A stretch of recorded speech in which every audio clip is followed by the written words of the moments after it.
નમસ્કાર વિદ્યાર્થી મિત્રો, હું શૈલેષ દલસાણીયાનું હાર્દિક સ્વાગત કરું છું.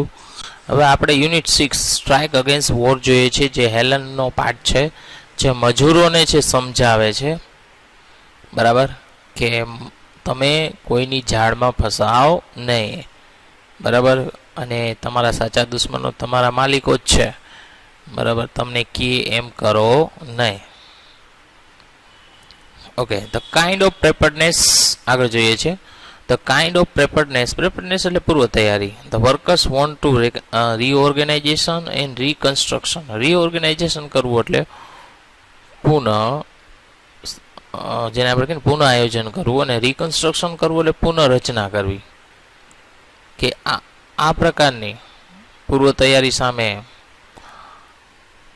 પૂર્વ તૈયારીમાં કામદારો છે એ પોતે પુનઃ આયોજન અને પુનઃરચના છે ઈચ્છે છે. ધેર હોલ લાઈફ એટલે આખા જીવનમાં તે કામદારો છે આ પૂર્વ તૈયારી રૂપે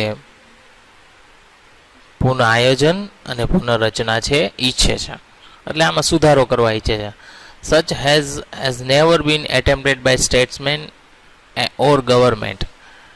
કે જે આ પ્રકારનું એટેમ્પ્ટ કરવું એટલે એને સ્વીકારવું અથવા એને હાથ ઉપાડવું કે આ પ્રકારનું કાર્ય છે કોઈ નેતાઓ, સ્ટેટ્સમેનનો મિનિંગ શું થાય? નેતાઓ, ઓર ગવર્મેન્ટ એટલે કે સરકારે છે કર્યું નથી. The Germans found out years ago, કે જર્મન લોકોએ છે વર્ષો પહેલાં એવું શોધ્યું કે they could not raise a good soldier in slums, કે તેઓ ઝૂંપડપટ્ટીમાંથી, સ્લમ્સ એટલે શું થાય? ઝૂંપડપટ્ટી, કે તેઓ ઝૂંપડપટ્ટીમાંથી સારા સૈનિકો ઊભા કરી શકતા નથી. સો દે અબોલાઇઝ ધ સ્લમ્સ.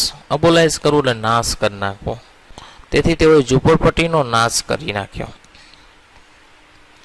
તે શો ઇટ, તેઓએ જોયું કે that all the people had least a few of essential of civilization, કે તેઓએ જોયું કે માનવ સંસ્કૃતિમાંથી દરેકની પાસે કંઈક ને કંઈક જેની જરૂરિયાતો હોય છે. એસેન્શિયલ એટલે જરૂરી, જેવું કે ડિસેન્ટ લોઝિંગ, સારો ખોરાક, ક્લીન સ્ટ્રીટ, સ્વચ્છ શેરીઓ, વોલસમ ઇફ સ્કેન્ટી ફૂડ, પોષણક્ષમ આહાર જો ખોરાક ઓછો હોય તો, પ્રોપર મેડિકલ કેર, ચોક્કસ મેડિકલની કાળજી, પ્રોપર સેફગાર્ડ્સ, ચોક્કસ રક્ષકો for the workers in their occupation, એટલે વ્યવસાયમાં તેના સેફગાર્ડ એટલે કે એના રક્ષકો. આવું તો બધું ઈચ્છે, સારો ખોરાક જોઈએ, એનું ઓક્યુપેશન, એનો જે વ્યવસાય છે, બરાબર, એમાં પણ ટૂંકમાં એને બધી પ્રકારની ફેસિલિટી જોઈએ. That is only a small part of what should be done. That is only small part એટલે કે આ તો એક નાનો ભાગ છે, વોટ શુડ બી ડન, કે જે થવું જોઈએ. It is your business to force this reforms on the administrations. It is your business એટલે અહીંયા કર્તવ્ય લેવાનું છે, કે તે તમારું કર્તવ્ય છે ટુ ફોર્સ ધ રિફોર્મ્સ એટલે પુનઃરચના કરવી, ઓફ ધ એડમિનિસ્ટ્રેશન એટલે વહીવટ, કે વહીવટની પુનઃરચના થાય તેનું દબાણ કરવાનું તમારું કર્તવ્ય છે. Let there be no more talk about what governments can or cannot do, કે હવે આપણે એવી વાત નહીં કરીએ કે સરકાર શું કરી શકે છે અને શું નથી કરી શકતી. All these things have been done by all the belligerent nations in the turmoil of war.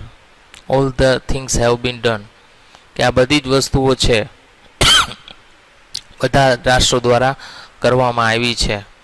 In turmoil of war એટલે કે યુદ્ધની સ્થિતિને ધ્યાનમાં લઈને.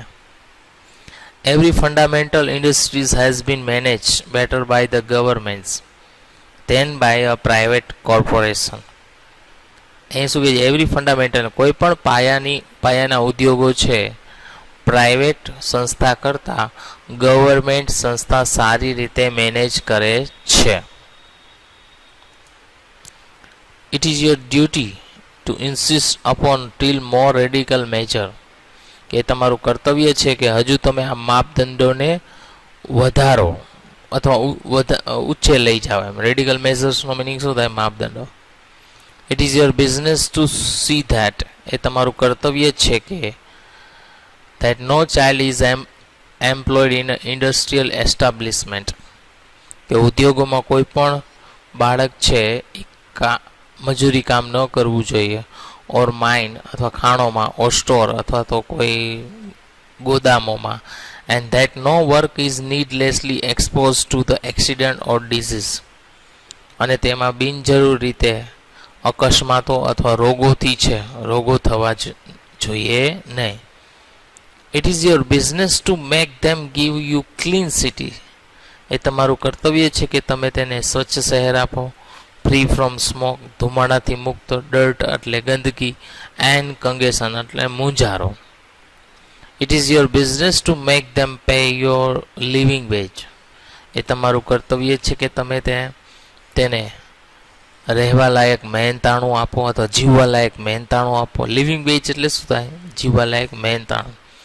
It is your business to see that, એ તમારું કર્તવ્ય છે કે this kind of preparedness is carried in to every department on the nation, કે આ પ્રકારની પૂર્વ તૈયારી છે દેશના દરેક વિભાગમાં લઈ જાઓ. Until every one has chance to be well born, કે જ્યાં સુધી દરેકને સારી રીતે જન્મવાનો મોકો ન મળે. વેલ નરિશ, સારી રીતે ઉછેર કરવાનો. રાઇટલી એજ્યુકેટેડ, સારું શિક્ષણ. ઇન્ટેલિજન્ટ એટલે બુદ્ધિ. And serviceable of the country, અને દેશની સેવા એટ ઓલ ટાઈમ, હંમેશા. લાસ્ટ પેરેગ્રાફ છે. Strike against all the ordnance and lose, કે બધા હુકમો અને કાયદાઓ સામે હડતાલ કરો. એન્ડ ઇન્સ્ટિટ્યુશન્સ, અને સંસ્થાઓ that continue the slaughter of piece, slaughter કરવું એટલે હત્યા કરવી, જે શાંતિની હત્યા કરે છે, મીન્સ કે શાંતિનું હનન કરે છે. And the cruelty of war, અને યુદ્ધની ક્રૂરતા હોય છે. સ્ટ્રાઇક અગેન્સ્ટ વોર, એવા યુદ્ધ સામે હડતાલ કરવો. For without you no battle can be fought, કે જે તમારા વગર એ લડાઈ શક્ય નથી. સ્ટ્રાઇક અગેન્સ્ટ મેન્યુફેક્ચરિંગ, એવા ઉત્પાદન સામે હડતાલ કરવો.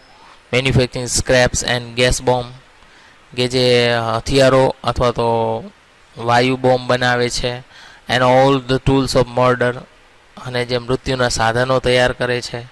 સ્ટ્રાઇક અગેન્સ્ટ ઓલ પ્રિપેરનેસ, એવી પૂર્વ તૈયારી સામે હડતાલ કરો. ધેટ મીન્સ ડેથ, જેનો અર્થ થાય છે મૃત્યુ. And misery to million of human beings, કે જે લાખો અથવા કરોડો લોકોના દુઃખ અને મૃત્યુનું કારણ છે. બી નોટ ડમ્પ, મૂંગા ન રહો. Obedience leaves in army of destruction, અને વિનાશકારી આર્મીના ગુલામો ન બનો. Be heroes in the army of construction, અને રચનાત્મક આર્મીના હીરો બનો. તો મિત્રો, અહીંયા આપણો પાઠ છે પૂરો થાય છે. થેન્ક યુ, બધાનો ખૂબ ખૂબ આભાર. હવે નેક્સ્ટ લેક્ચરમાં આપણે આના પેરેગ્રાફ પરથી પ્રશ્નો છે એ સમજીશું. તો અહીંયા સુધી રાખીએ છીએ મિત્રો. Thank you.